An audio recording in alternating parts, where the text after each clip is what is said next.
Bismillah, assalamualaikum warahmatullahi wabarakatuh. Innal hamdalillah nahmaduhu wa nasta'inuhu wa nastaghfiruh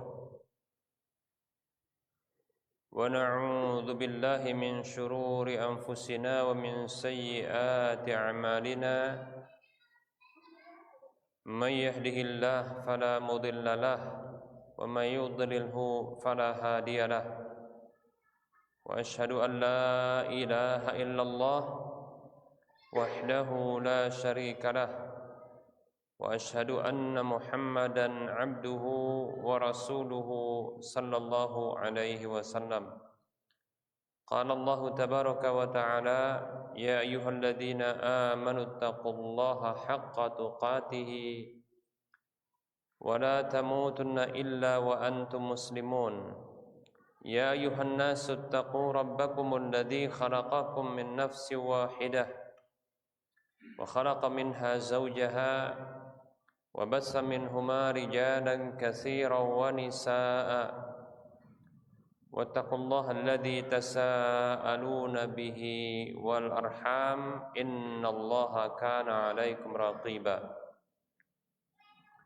Ya ayyuhalladzina amanu taqullaha wa qulu qawlan sadida yuslih lakum a'malakum wa yaghfir lakum dhunubakum wa may yuti'illaha wa rasulahu faqad faza fawzan 'azima. Amma ba'd. Fa inna asdaqal hadisi kitabullah wa khairal huda huda Rasulillah sallallahu alaihi wasallam. Syarrul umuri muhdatsatuha wa kullu muhdatsatin bid'ah wa kullu bid'atin dhalalah wa kullu dhalalatin finnar. Alhamdulillah, mari kita bersyukur kepada Allah atas nikmat dan kebaikan yang terus Allah berikan kepada kita, yang dengan syukur itu maka nikmat-nikmat itu akan Allah tambahkan untuk kita. Salawat dan salam tak lupa kita ucapkan untuk Rasulullah sallallahu alaihi wasallam. Semoga Allah tabaraka wa taala memberikan taufik kepada kita dan hidayah untuk kita terus berada di atas ketaatan kepada Allah dan Rasul-Nya. Karena ini nikmat yang paling nikmat ketimbang nikmat dunia, bahkan ini nikmat yang berikutnya setelah nikmat Islam, yaitu ketaatan.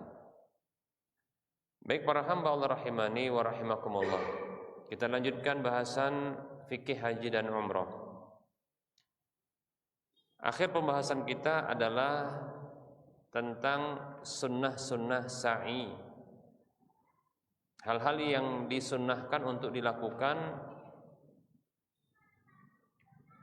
ketika sa'i berkeliling di antara Bukit Safa dan Marwah. Dari Bukit Safa ke Marwah, Marwah Safa dan seterusnya sampai 7 kali putaran. Sudah selesai kita bahas.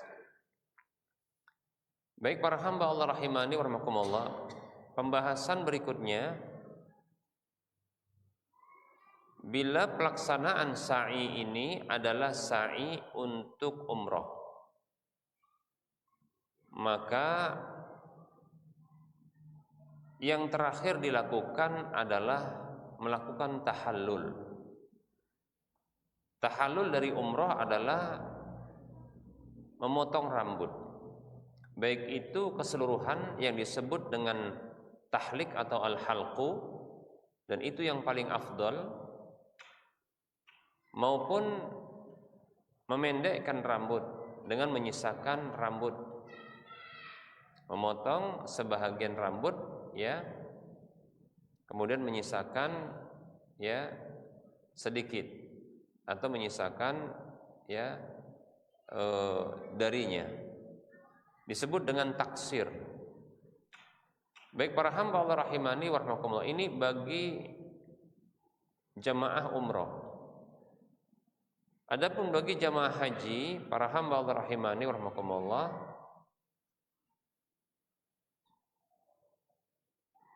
maka di sini yang dibahas adalah sa'i dari orang yang melakukan haji tamattu dengan melakukan umrah terlebih dahulu baru haji.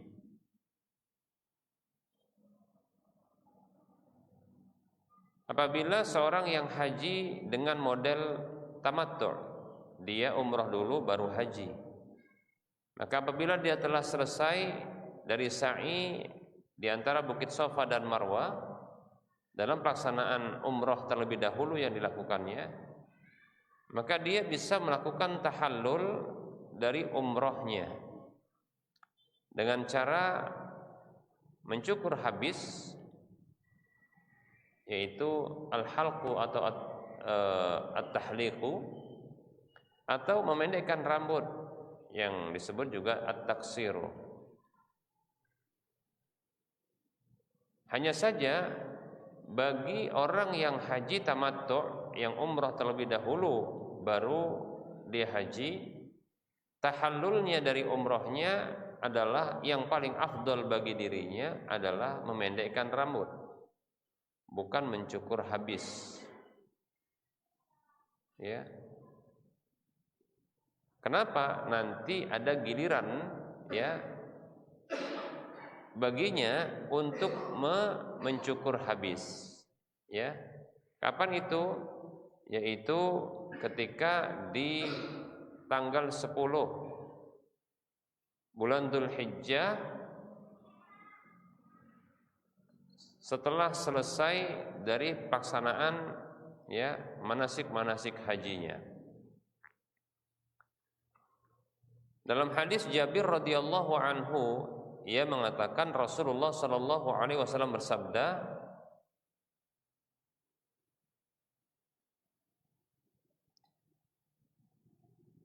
"Hillu min ihramikum fatufu bil baiti wa bainas safa wal marwati wa qassiru wa aqimu halalan hatta idza kana yaumat tarwiyati fa ahillu bil haji." Nabi sallallahu alaihi wasallam bersabda yang artinya, bertahallullah kalian dari ihram kalian. Nah, ini adalah perintah Nabi sallallahu alaihi wasallam kepada orang-orang dari jemaah haji yang ikut bersama beliau mengambil model haji tamattu. Bertahallullah kalian dari ihram kalian.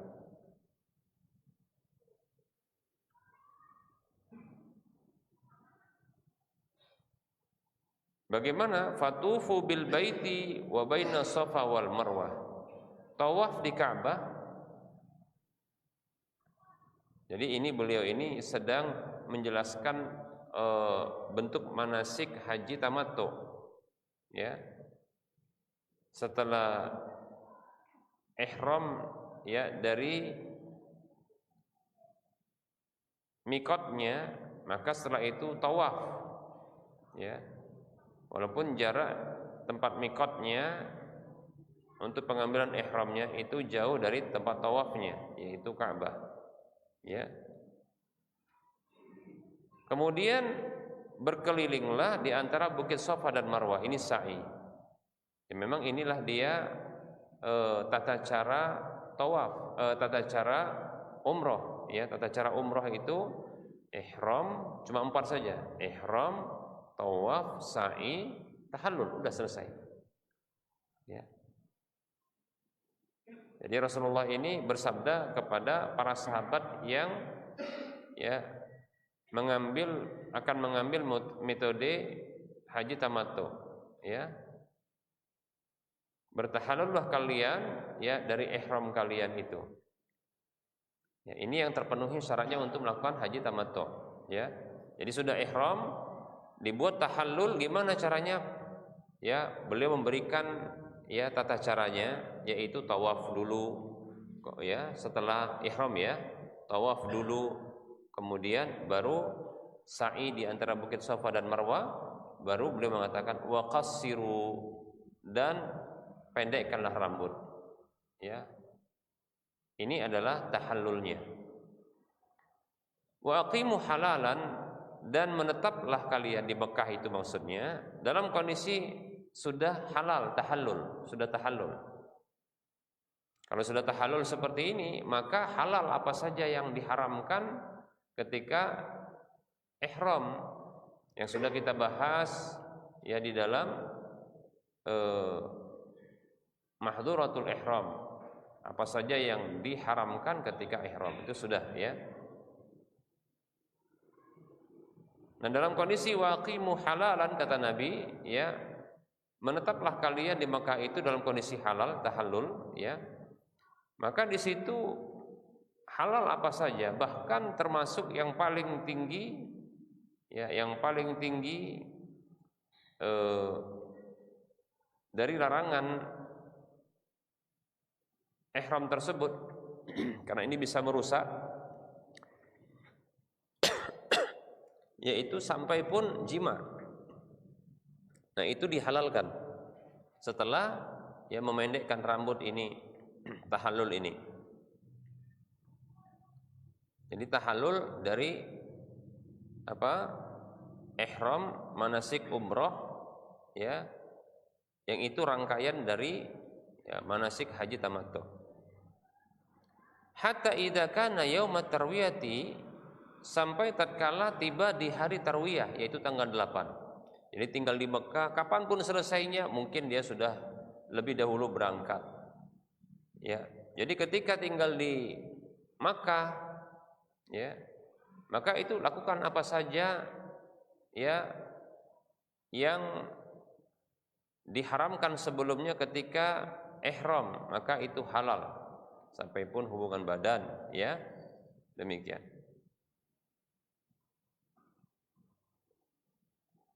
Jadi memakai pakaian biasa ya, pakaian berjahit ya, kemudian bagi yang pengen ngelamar ya, pengen nikah lagi dan lagi ya, mana tahu ya.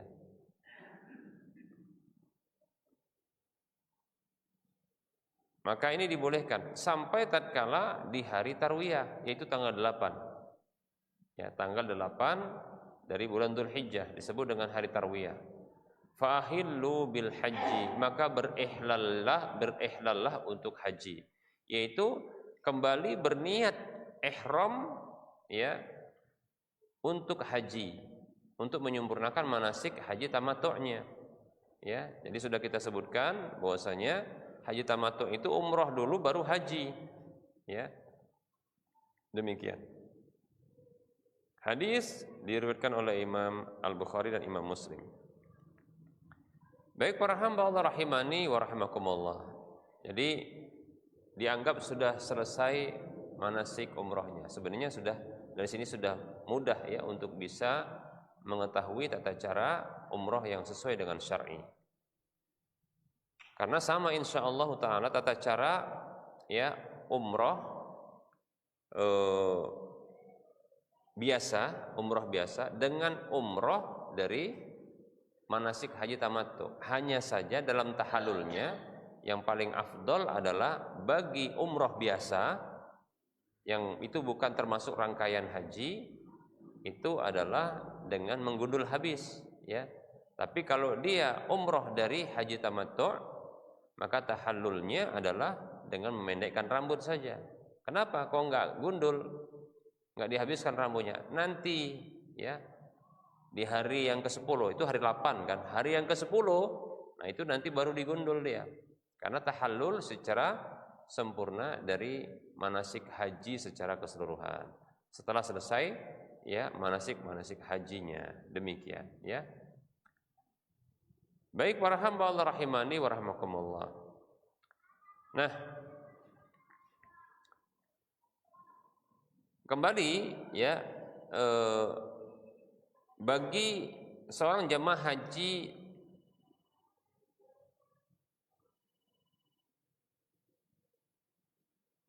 yang berada di tanggal 8 dari bulan Dzulhijjah, yang semuanya ketika itu insyaallah taala semuanya ya berada di kota Mekah insyaallah. Ya. Maka baik itu haji ifrad dari penduduk Mekah ataupun haji tamattu' yang sudah bertahallul sebelumnya, maka mereka melakukan ihram dari tempat tinggal mereka. Ya, kalau dia jemaah haji tamattu seperti kita, ya, tapi rata-rata semuanya haji tamattu insyaallah, ya. Maka kita tinggal di hotel. Dari hotel inilah kita berniat ketika keluar dari hotel, ya, berniat, ya, untuk melakukan ihlal haji. Jadi apa yang diucapkan? Labbaik Allahumma hajjan. Nah, gitu dia.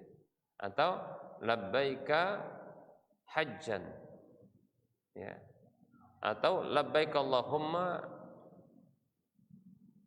bil haji. Insyaallah bisa, ya. Baik para hamba Allah rahimani wa rahimakumullah. Setelah mengucapkan ihlal untuk haji tersebut,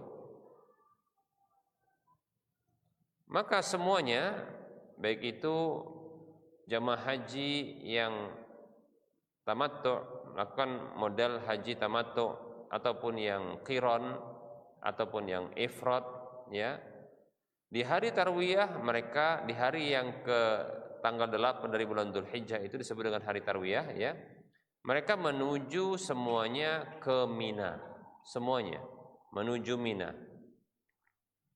sebelum zuhur, ya. Jadi bergeraknya ketika di waktu duha. Di waktu duha bergerak dari Mekah, ya, dari Mekah, atau yang dari luar juga bisa, tapi dia tentunya bukan haji, ya, tamattu. Biasanya kalau dari luar ini, ya, haji qiran atau haji ifrad biasanya, ya. Maka mereka bergerak menuju Mina, demikian. Di Mina ngapain? Ya di sana, ya, menetap di Mina, ya, dan sholat di sana, menetap di sana untuk melakukan sholat duhur, sholat asar, sholat maghrib, sholat isya di hari tarwiyah tersebut di Mina, ya, di Mina.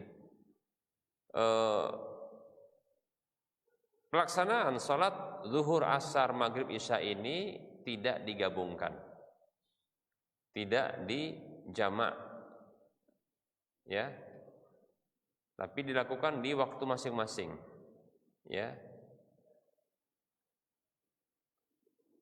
Namun dikosor, ya, yang berjumlah 4 seperti zuhur itu 2 rakaat, asar di waktunya 2 rakaat, zuhur di waktunya 2 rakaat, asar di waktunya 2 rakaat, maghrib tetap 3, nggak boleh 1,5, ya.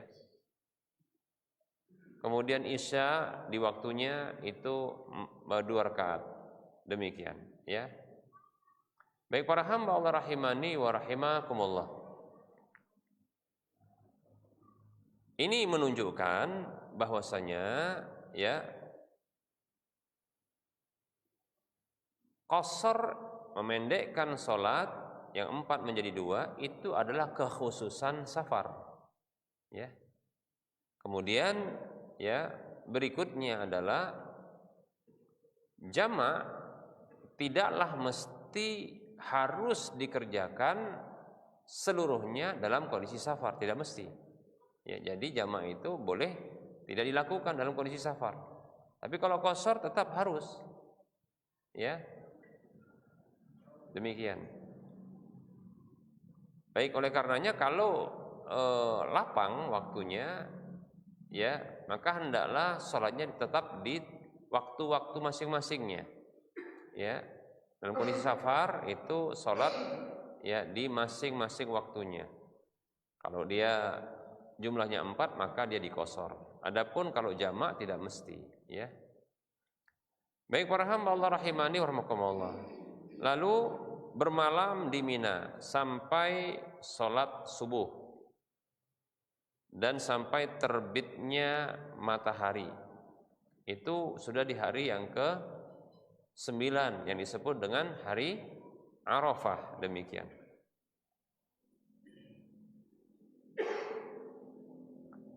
Maka bergerak, ya, dari Mina menuju Arafah, ya, maka bergerak dari Mina menuju Arafah. Dan berkendara itu lebih utama ketimbang berjalan kaki. Ya, berkendara itu lebih utama ketimbang berjalan kaki karena Nabi SAW melakukan hal tersebut. Lalu, ya, dibuatkan kemah, tapi alhamdulillah kalau kemah insya Allah standby terus ya saat ini. Ya, kemah-kemah insya Allah baik itu di Mina, ya, insya Allah itu standby. Kalau di Arafah, wallahu taala alam, ya, sebenarnya bagus kalau dibuat kemah di Arafah, ya. Tapi wallahu alam apakah ada atau tidak, wallahu alam. Ya, belum pernah tahu ya. Tapi kalau yang permanen ada, ya karena nanti ada waktu bermalamnya, ya, itu di Mina dengan di Muzdalifah sudah ada, ya, kemah insya Allah. Jadi kalau mau buat ya kemah di Arafah bisa, ya. Ini kalau mau ya, sebagai bentuk ya mengikuti Nabi Shallallahu Alaihi Wasallam. Dalilnya adalah hadis Jabir radhiyallahu an, falamma kana yaumat tarwiyati tawajjahu ila Mina fahallu bil haji wa raqiba Rasulullah sallallahu alaihi wasallam fa shalla biha adh-dhuhra wal 'asra wal maghriba wal isya wal fajra summa makasa qalilan hatta tala'atis syamsu. Maka tatkala di hari tarwiyah, di hari yang ke-8, ini kata Jabir radhiyallahu anhu, maka mereka yaitu jemaah haji di masa Rasulullah itu mereka bergerak menuju Mina. Lalu mereka pun berihlal haji, yaitu dari tempat-tempat mereka tinggal, ya, di hari yang ke-8 itu. Dan Rasulullah SAW berkendara. Jadi ini dalil menunjukkan ya anjuran untuk berkendara ketika dari ya Mekah ke Mina, ya. Kemudian dari Mina ke Arafah. Maka Nabi Shallallahu Alaihi Wasallam salat duhur, salat asar, maghrib, isya, subuh. Ini menunjukkan di masing-masing waktu. Ya. Kemudian beliau ya berdiam sejenak setelah salat subuh itu masih di Mina sampai terbitnya matahari. Kemudian wa amara bi qubbatin min sya'rin tudrabu lahu binamirah. Lalu beliau memerintahkan agar dibuatkan ya kemah yang terbuat dari bulu, ya, atau pelepah untuk beliau di Namirah. Ya, Namirah, ya, wilayah perbatasan, ya. Namirah ini wilayah perbatasan, ya, Arafah dengan wilayah yang lainnya, ya. Fasara Rasulullah sallallahu alaihi wasallam. Maka Rasul pun bergerak setelah itu, ya, menuju Arafah hatta ata Arafah, sampai beliau ya ke Arafah. Demikian. Hadisnya riwayat Muslim, ini sudah kita bahas, ya, ketika menyebutkan tentang hadis Jabir yang panjang tentang tata cara manasik hajinya Rasulullah sallallahu alaihi wasallam. Baik para hamba Allah rahimani wa rahimakumullah.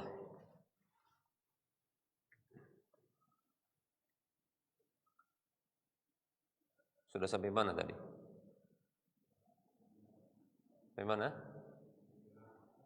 Sampai Namirah, ya. Sampai Namirah. Berarti ini ya pembahasannya adalah dari Mina menuju Arafah. Kalau di Namirah maka ini dia minta dibuatkan Rasulullah, ya. Jadi minta dibuatkan.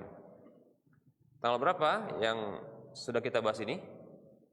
Tanggal 9 di waktu pagi hari, ya, setelah terbitnya matahari. Nah, kemudian berikutnya ketika bergerak dari Mina menuju Arafah, tanggal berapa ini? 9 Zulhijjah. Bergerak dari Mina menuju Arafah pagi hari ini, karena terbit matahari baru Rasulullah bergerak. Maka dianjurkan untuk bertalbiyah, labbaik Allahumma labbaik, ya, seperti itu. Atau bertakbir, ya, selama perjalanan dari Mina menuju Arafah. Ini berdasarkan hadis Muhammad ibnu Abi Bakar As-Saqafi rahimahullahu taala, annahu sa'ala Anas bin Malik radhiyallahu anhu wa huma ghadiyani min Mina ila Arafah. Kaifa kuntum tasna'una fi hadzal yaumi ma'a Rasulillah sallallahu alaihi wasallam? Bahwasanya Muhammad bin Abu Bakar As-Saqafi rahimahullahu taala bertanya kepada Anas bin Malik radhiyallahu anhu, yang keduanya ketika itu bergerak, ya, dari Mina di waktu pagi menuju Arafah setelah terbit matahari. Ini kok nggak ada cerita sarapan, ya, berpuasa? Ya enggak, bisa sarapan. Insyaallah kalau di Mina ya ada makannya.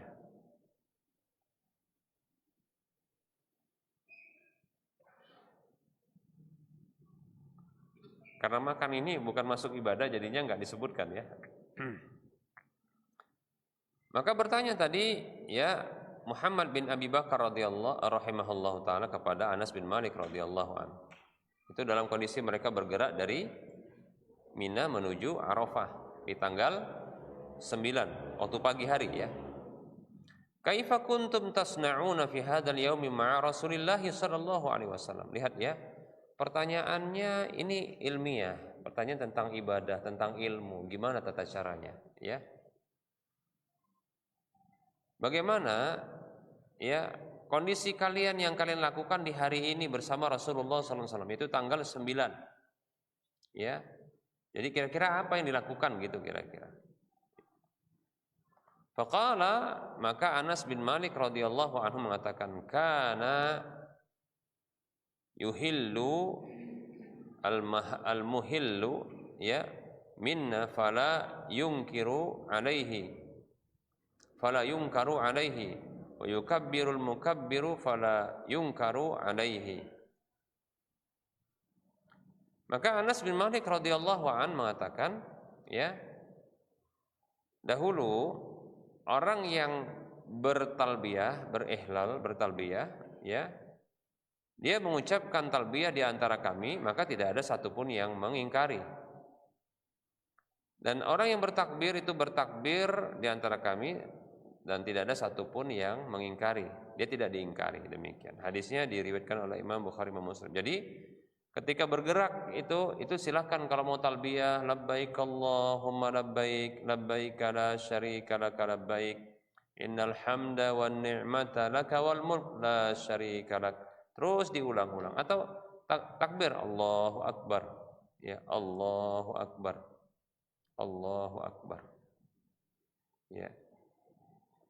Makanya para hamba Allah rahimani wa rahimakumullah,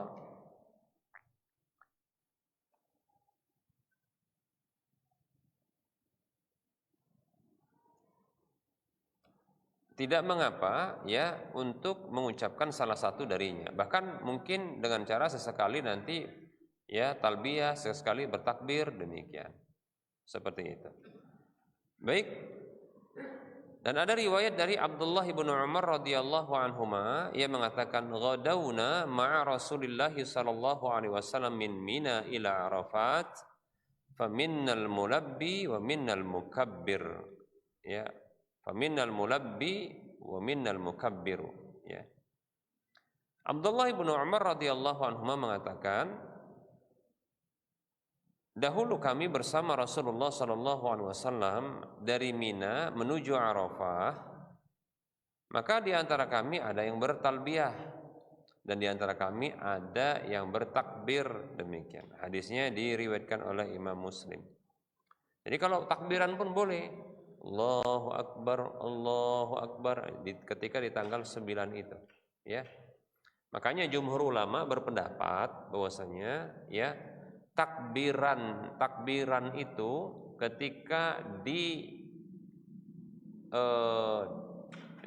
musim haji itu dimulai dari hari Arafah pagi hari sampai hari tasyrik yang terakhir.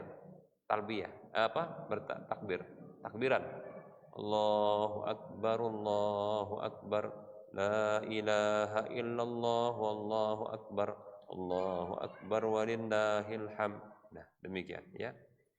Atau ya membaca talbiyah, labbaik Allahumma labbaik, labbaik la syarika laka labbaik, innal hamda wan ni'mata laka wal mulk la syarika lak. Demikian. Nah, ini pengkabaran dari Abdullah ibnu Umar yang diriwayatkan oleh Imam Muslim dalam kitab sahihnya di nomor urut hadis 1284. Baik ya. Kemudian ketika berada di hari Arafah dan sudah sampai di Arafah ya, maka hendaknya tetap ya menetapi Arafah tersebut.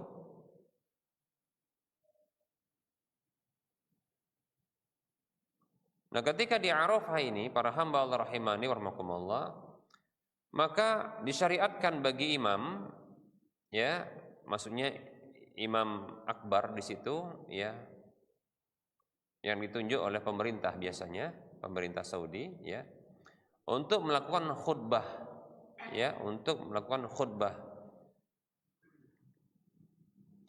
yaitu menjelaskan kepada para jemaah haji tentang manasik-manasik haji mereka ya. Kemudian memberikan motivasi kepada mereka untuk memperbanyak zikir, doa ya. Kemudian permintaan kepada Allah Subhanahu wa taala ya. Dan terus ya melakukan hal-hal yang bermanfaat di sana. Jangan banyak ngobrol, tapi berdoa, karena ketika itu doa itu makbul. Ya. Doa yang makbul adalah doa, di antara doa yang makbul adalah doa di tanggal 9 Dzulhijjah itu. Nah, lebih-lebih bagi orang jemaah haji ketika di hari Arafah, ya.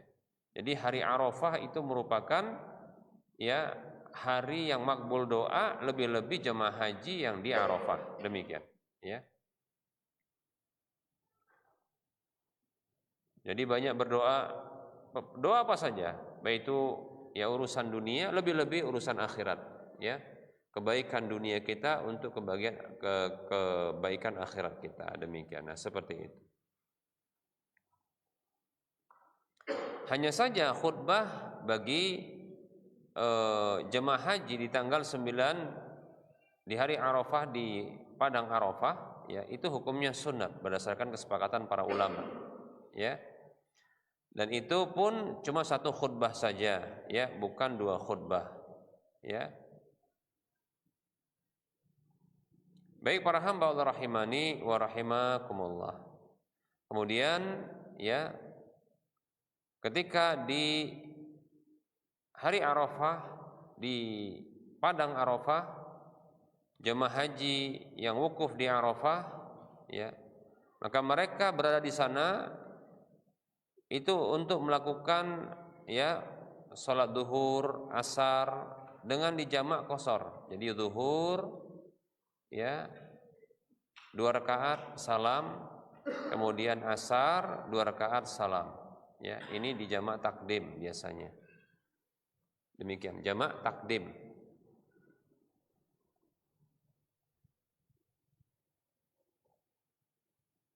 Dan itu dipimpin oleh imam, ya. Imam tersebut yang tadi berkhutbah sebelumnya. Nah, itu nanti sholatnya adalah imamnya di Namirah, Masjid Namirah ada Namirah ya, di hari Arafah tersebut. Dan tidak ada sholat sunat di antara keduanya. Ya. Demikian.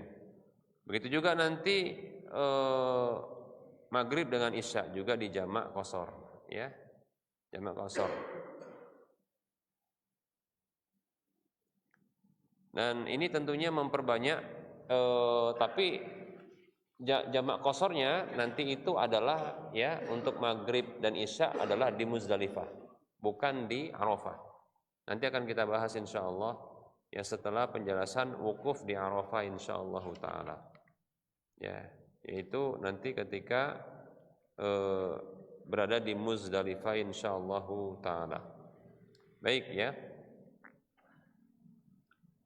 Jadi ketika di hari Arafah, di padang Arafah, sedang melakukan wukuf di Arafah, ya, nah itu melakukan sholat duhur dan asar dengan cara di jamak qashar, demikian, ya, dipimpin oleh imam. Yang imamnya nanti sholatnya dia di Masjid Namirah. Adapun jamaah ketika itu ya mereka di wilayah-wilayah, karena banyak sekali nggak akan bisa ditampung itu oleh Masjid Namirah. Walaupun Masjid Namirah tuh gede banget, ya. Masjid Namirah tuh gede banget. Bahkan Masjid Raya aja kalah itu. Bahkan Masjid Agung kalah. Masjid Namirah tuh gede, ya. Namun nggak bisa ketampung karena memang jumlahnya banyak, ya. Baik para hamba Allah rahimani wa rahimakumullah. Nah, ini menunjukkan ya bahwasanya ya ketika ada sebuah kepentingan, kebutuhan, maka boleh ya bagi kita diberikan dispensasi dalam kondisi safar itu ketika memang ada kesempitan ya untuk melakukan ya qashar yang dijamak. Ya, qashar salat, dua salat yang dia digabungkan kemudian dipendekkan, demikian.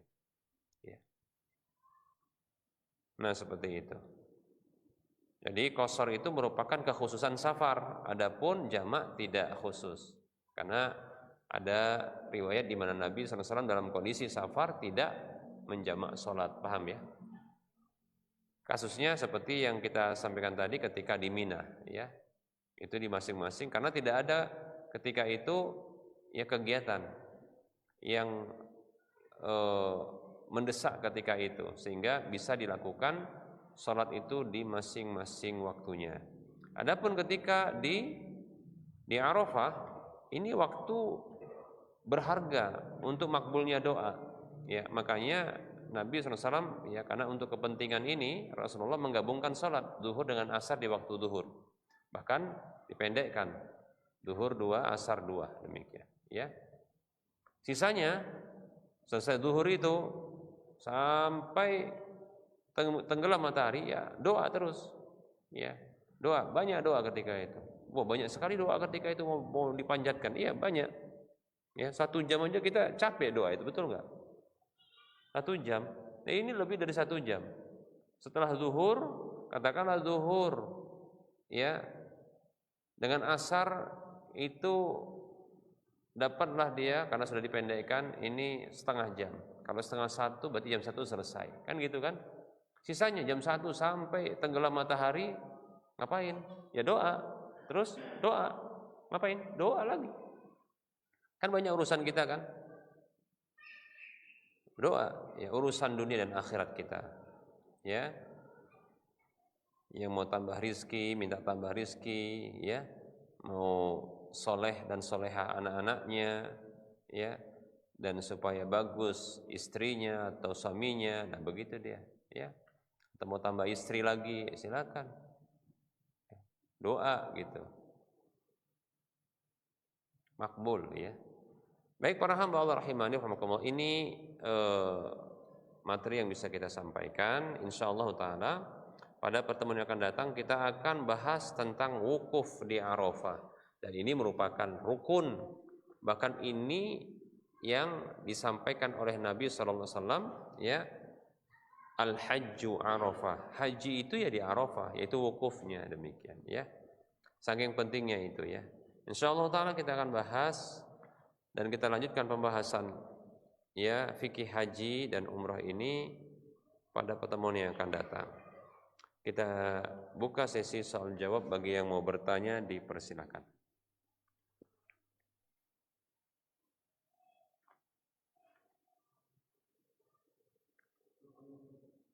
Ya.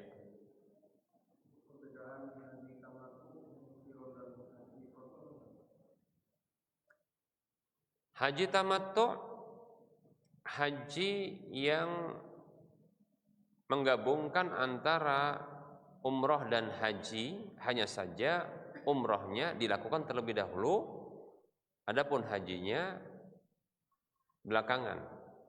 Jadi tanggal 8, dimulai tanggal 8 Zulhijjah, hari Tarwiyah yang tadi sudah kita sebutkan ya.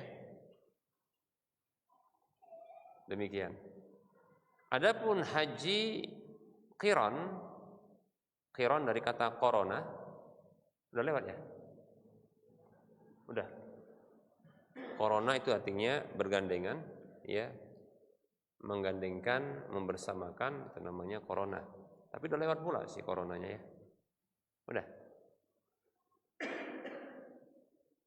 Itu maksudnya menggabungkan dan membersamakan, ya, menggandengkan antara umroh dan haji. Umroh dan haji digabungkan dengan sekali pelaksanaan. Cuma dua niatnya, paham ya? Kalau tamattu, ya, umroh dulu, haji, baru haji berikutnya. Umroh dilakukan sendiri sampai selesai, sampai tahallul, nanti baru hajinya di tanggal 8 mulainya, hari Tarwiyah itu.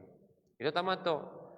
Kalau qiran enggak, digabungkan niatnya. Digabungkan niatnya.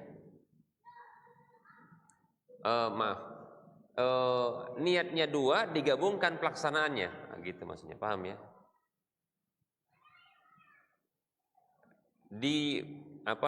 Digabungkan pelaksanaannya, tapi diniatkan dua, yaitu untuk umroh dan haji. Nah, seperti itu. Cuma sudah kita sampaikan sebelumnya, ada perbedaan pendapat ya di kalangan para ulama. Apakah nanti tawafnya 2 kali, sa'inya 2 kali? Nah, gitu dia. Ya. Tapi pendapat yang kuat, wallahu taala alam, cukup sekali saja. Ya. Tawaf sekali, sa'i sekali, untuk haji dan umroh sekaligus. Demikian. Ya. Adapun haji ifrad itu ifrad sendirian artinya. Ya haji saja, enggak ada niat umrohnya, paham ya? Nah, gitu saja. Berarti antara jemaah haji, baik itu qiran, haji tamattu, haji ifrad, itu nanti mereka ketemu di tanggal 8. Iya, ketemu semua mereka. Di Mina nanti ketemu mereka. Ya. Ketemu nanti di situ. Cuma masalahnya tamattu ada duluan melakukan apa? Umroh sampai selesai, paham ya? Tamattu itu sebelumnya sudah umroh dulu dia, paham ya? Gitu. Umroh dulu dia. Makanya saya katakan, bagi orang yang enggak punya dana untuk umroh dengan haji, cuma satu saja dananya, maka jangan dia umroh, tapi daftar untuk haji. Kenapa? Nanti dia ada umrohnya, gitu loh, paham kan? Nanti dia ada umrohnya. Karena kita insya Allah semuanya kalau dari Asia ini, bahkan hampir seluruhnya, kita itu kan nggak ada bawa hewan hadiyu. Masa di pesawat bawa hewan hadiyu, kan ngapain pula kan? Maka kita haji tamattu gitu. Haji tamattu umroh dulu, paham ya? Jadi ngapain Ustaz nanti ndak bisa umroh? Siapa bilang bisa umroh nanti? Tapi kok keburu mati Ustaz katanya. Kenapa? Lama kali Ustaz. Apa yang lama? Masanya, daftar tunggunya. Yang penting pokoknya lakukan yang prioritas dulu. Ya. Haji lebih prioritas ketimbang umroh, maka dahulukan itu, gitu. Demikian, ya. Nah, adapun haji qiran dan haji ifrad, mereka itu bisa munculnya nanti, nggak ada kegiatan sebelumnya haji dan umroh, nggak ada, ya. Mereka nanti ketemunya cukup di tanggal 8 di mana? Di Mina, udah selesai itu aja. Paham ya? Nah, gitu. Sebelumnya nggak ada kegiatan apapun, ya. Kalau tamattu harus dia umroh dulu, gitu dia. Paham ya? Umroh dulu dia. Sebelum itu umroh dulu, selesaikan umroh.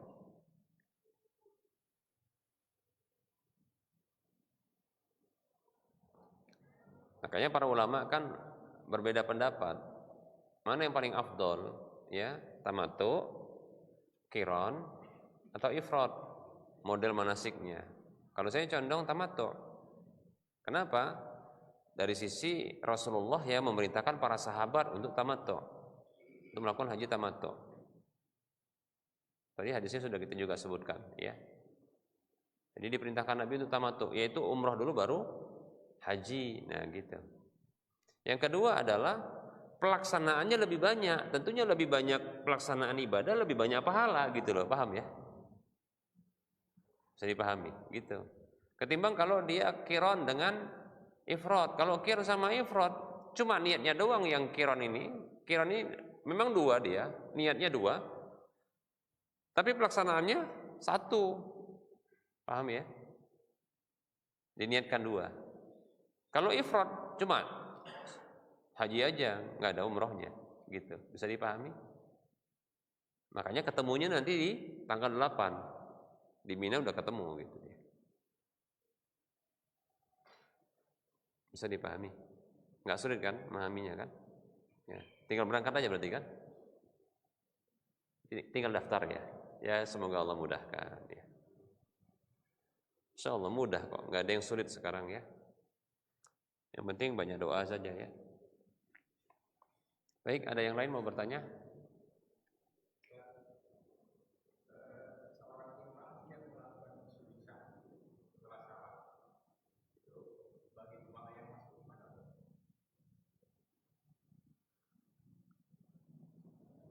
Saya condong tidak wajib diikuti, nggak wajib diikuti. Kalau diikuti boleh tidak? Boleh. Walaupun ada yang mengatakan wajib, ada yang mengatakan sunnah. Yang tepat ini sunnah dia. Tapi kalau nggak diikuti nggak apa-apa, nggak dosa, nggak pengaruh bagi apanya, bagi sholatnya. Lebih-lebih yang salah itu siapa? Imamnya, bukan makmumnya.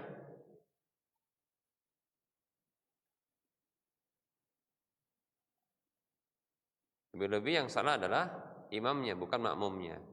Imamnya sendiri yang salah contohnya.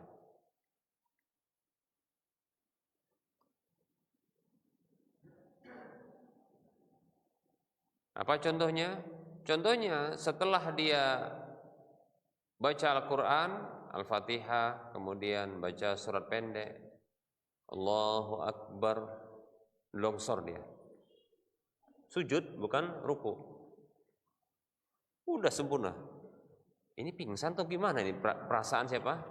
Makmumnya semua ini kan gitu. Subhanallah, rame. Subhanallah, ya kan? Subhanallah. Bingung si imam. Wah, gimana nih? Teringat. Oh iya belum ruku. Nah, inilah dia kan posisi berdiri ruku kan gitu kan. Si kawan namanya ya. Orang tadi masuk dia. Mana ada masalah dia salahkan di situ kan? Bahkan makmum semua nggak ada yang salah, betul kan? Yang salah siapa? Imam.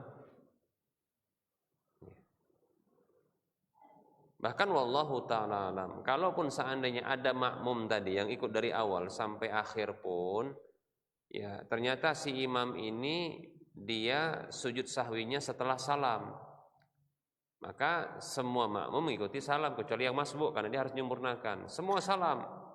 Begitu salam, ya, maka bergerak sebagian makmum. Imamnya sujud sahwi. Enggak masalah ini makmumnya tidak ikut. Kenapa? Dia tidak salah. Paham ya? Dia tidak salah. Itu satu. Yang kedua, sudah berakhir apanya? Salatnya. Paham ya? Demikian. Berbeda halnya kalau sujud sahwinya sebelum salam. Nah itu bahkan yang masbuk pun harus ikut, ya. Yang pula dia bilang gini, apa urusanku, gitu pula kan. Baik, silakan yang lain mau bertanya.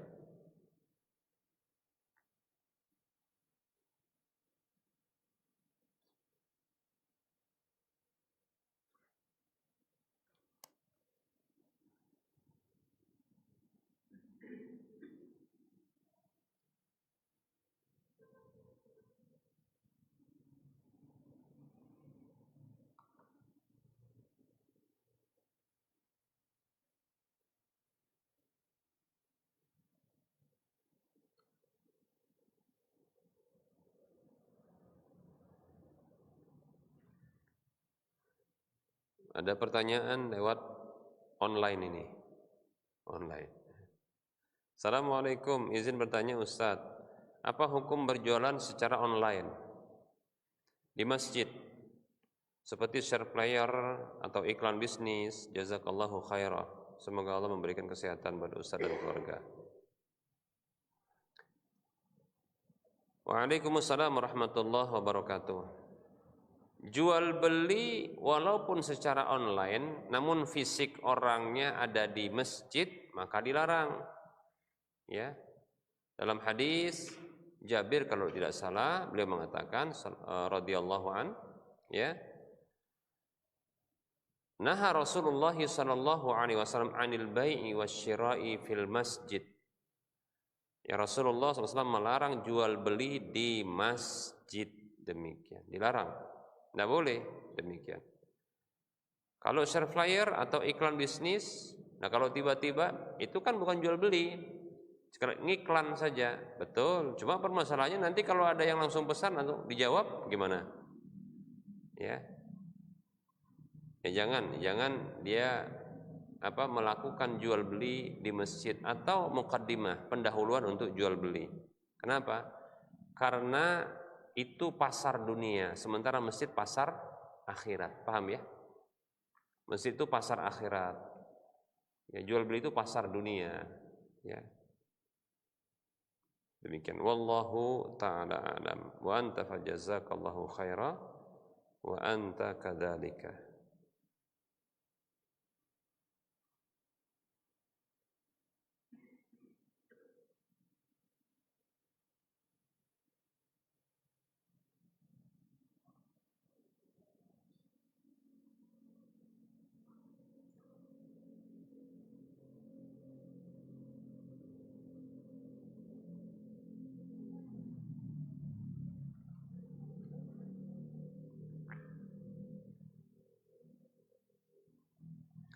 Ada pertanyaan, bismillah, izin bertanya Ustadz, saya bekerja di pemerintah provinsi, teman-teman saya melaksanakan perjalanan dinas ke salah satu kota di Sumatera Utara.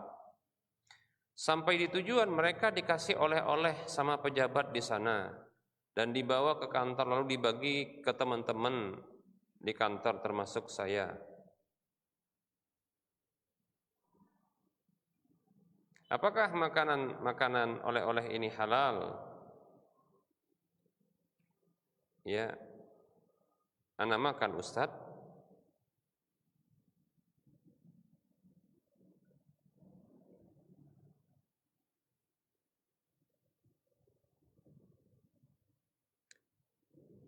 Bismillah. Untuk makanan oleh-oleh yang diberikan oleh pejabat, ya, maka ini dilihat. Bila itu memang termasuk dari SOP, dianggap itu merupakan bentuk bonus, ya, bonus. Memang dari pemerintahnya membolehkan, ya. Karena sama-sama dari pemerintah, maka insyaallah taala itu dibolehkan, ya. Itu dibolehkan. Kalau memang itu dianggap bonus dari gaji, ya, seperti tunjangan, karena dari asal yang sama, yaitu sama-sama pemerintah, walaupun ya daerah yang berbeda, demikian. Dan ada SOP-nya seperti itu, ya.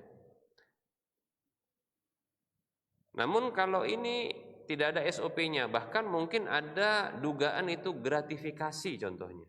Tahu gratifikasi? Daya tarik bumi. Ya, apa namanya? Itu gravitasi ya. Gratifikasi. Ya.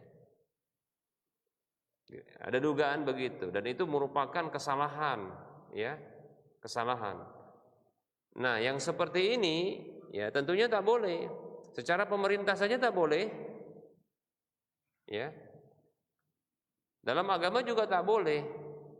Ini disebut dengan harta ghulul. Ya, harta ghulul. Yaitu hadiah yang ditujukan kepada pegawai, karyawan, pekerja yang dia sudah mendapatkan gaji, ya, lalu dia mengambil hadiah apapun atas pekerjaannya yang sudah dapat gaji tersebut. Nabi mengatakan dalam hadis yang diriwayatkan oleh Imam Ahmad, Nabi SAW bersabda, hadaya al-ummali ghululun. Hadiah-hadiah untuk para pekerja adalah ghulul, harta khianat. Lebih lengkapnya dalam riwayat Abu Daud disahihkan oleh Syekh Al-Albani rahimahullahu taala, ini dalam Sunan Abu Daud, ya.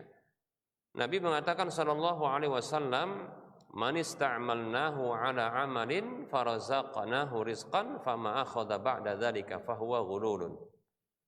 Siapa saja yang kami pekerjakan dengan sebuah pekerjaan lalu kami beri gaji kepada dia, maka apa saja yang dia ambil setelah itu adalah ghulul, harta khianat. Ini enggak mesti hanya bagi pegawai negeri. Pokoknya para pekerja yang mereka sudah dapat gajinya, lantas mereka mendapatkan hadiah-hadiah di luar dari ya gaji, ya. Maka itu tidak boleh kecuali kalau hadiah tersebut adalah dari pihak yang menggaji. Itu boleh. Paham ya? Karena ada sumbernya sama. Tapi kalau dari sumber yang berbeda, ya, maka ini yang tak boleh. Kenapa? Ghulul. Apa itu ghulul? Harta khianat. Harta khianat. Harta khianat.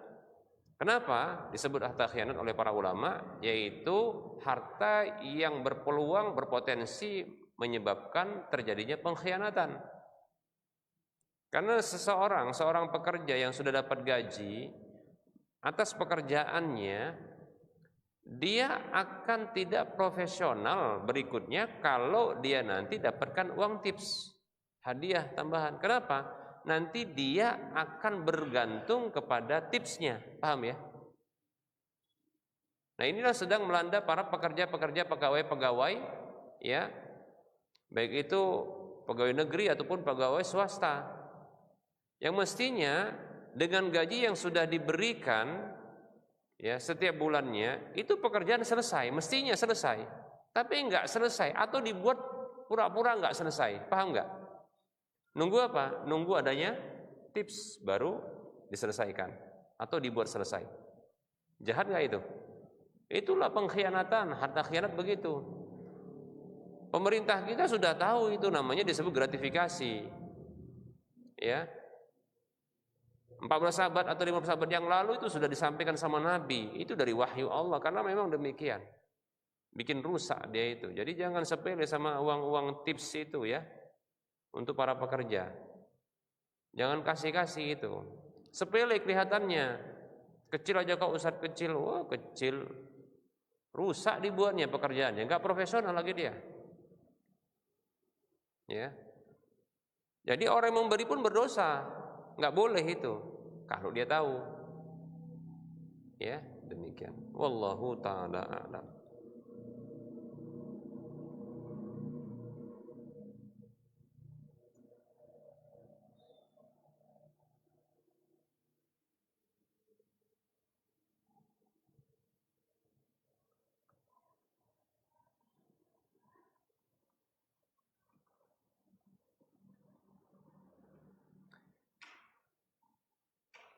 Bismillah, assalamualaikum Ustaz.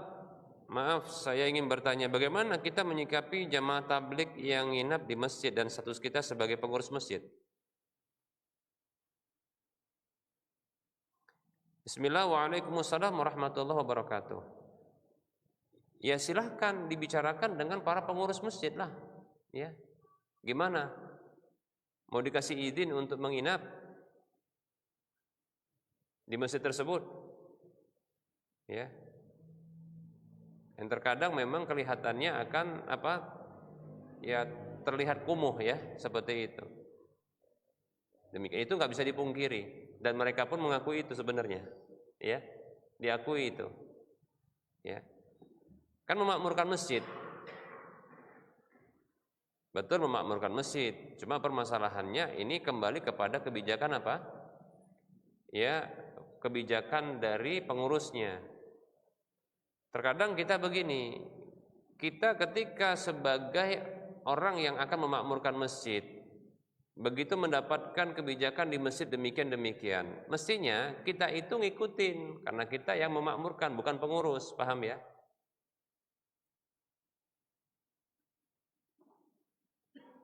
Maka kita ikuti itu, ya. Jangan pula memaksakan diri, ya seperti itu. Kenapa? Karena memang ini rumah Allah, siapapun boleh masuk, mestinya begitu. Cuma ada pengurusnya yang mungkin ada kebijakan yang sifatnya kondisional. Contoh, pernah terjadi apa? Kehilangan. Dengan ada contohnya orang yang diberikan izin untuk menginap, contohnya ada yang hilang. Nah ini membuat kebijakan baru muncul, kan gitu. Jadi tidak diberikan izin untuk menginap. Ya, demikian. CCTV pun dipasang, ternyata ya diketahui orangnya juga nggak dapat, gitu kan. Akhirnya dibuatlah apa? Dibuat kebijakan tidak boleh menginap. Seperti itu. Atau contohnya pernah terjadi ya kasus orang dikasih nginap tapi ternyata apa? Ditinggal berserak begitu saja. Nah, akhirnya dibuat kebijakan apa? Tidak boleh nginap. Maka ditaatilah begitu, dimaklumi juga gitu. Paham ya? Ya contohnya kalau kita seandainya jadi pengurus, nanti ada orang yang pengen pakai masjid kita dengan model-model yang ternyata menyalahi kebijakan kita. Tentunya kita nggak kasih juga kan, betul nggak? Maksudnya teman-teman saudara kita dari kalangan jemaah tabligh pun kalau contoh ya mereka sudah minta izin ya kepada pihak masjid untuk diberi izin. Kalau nggak dikasih izin jangan maksa gitu loh. Jangan dengan alasan apa? Dengan alasan contohnya oh ini kan rumah Allah, itu jangan memaksa ya.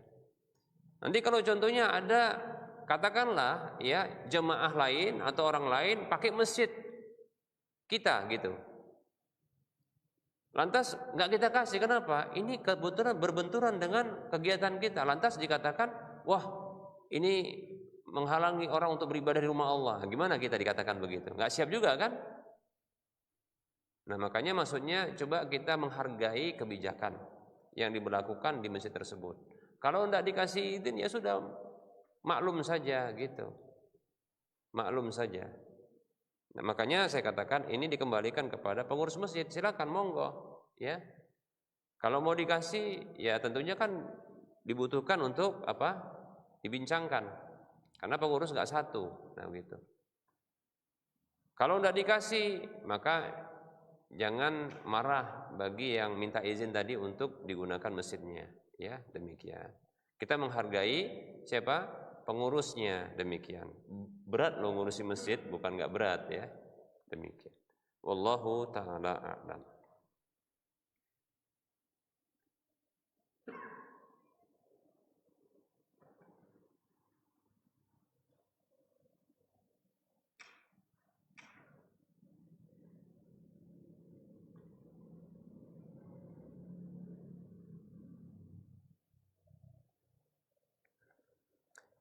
Baik para hamba Allah rahimani rahimakumullah, barangkali cukup saja dulu ya pertemuan kita pada malam ini.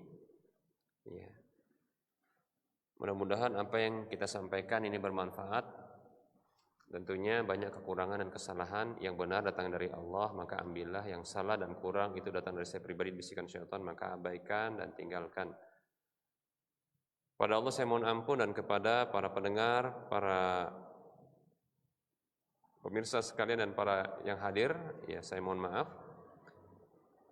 Wassallallahu ala Muhammad wa ala alihi wa ashabihi ajma'in. Mohon maaf atas segala kekurangan. Kita ketemu lagi di lain kesempatan. Subhanakallahumma wa bihamdika asyhadu an la ilaha illa anta astaghfiruka wa atubu ilaika walhamdulillahi rabbil alamin. Assalamualaikum warahmatullahi wabarakatuh.